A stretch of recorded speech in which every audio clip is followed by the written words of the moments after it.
Welcome to our channel. Today we how to reduce resource consumption with Red Hat OpenShift, beginner guide step by step clearly. To reduce resource consumption with Red Hat OpenShift, start by assessing your current workload. Identify the applications running within your OpenShift environment.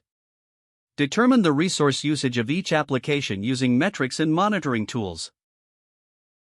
Next, evaluate the resource requests and limits set for your containers. Adjust the resource requests to better align with actual usage. Ensure that you do not over-provision resources to maintain optimal performance. Implement horizontal pod autoscaling to automatically adjust the number of pods based on demand. Consider vertical pod autoscaling for dynamic adjustment of resource limits. Optimize image size by using minimal base images for your containers. Regularly clean up unused images and resources to free up space. Use OpenShift's built-in logging and monitoring tools to track resource consumption over time.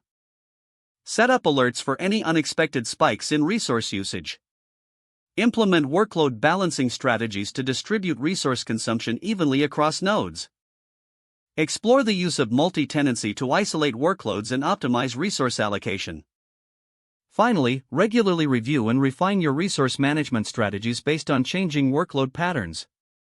By following these steps, you can effectively reduce resource consumption in your OpenShift environment, leading to cost savings and improved efficiency. If the page does not load, refresh the browser or try again in a private or incognito window. Make sure you are using the correct email address, then retype it carefully to avoid small typos. If your password is not accepted, use the reset option and create a new strong password you can remember.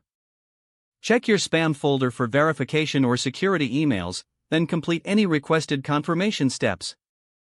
Enable two-factor authentication if available to improve account security and reduce unauthorized access risk.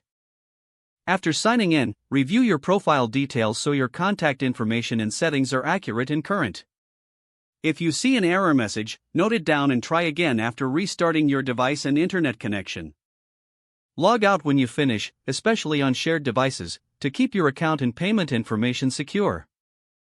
If the page does not load, refresh the browser or try again in a private or incognito window. Make sure you are using the correct email address, then retype it carefully to avoid small typos. If your password is not accepted, use the reset option and create a new strong password you can remember. Check your spam folder for verification or security emails, then complete any requested confirmation steps.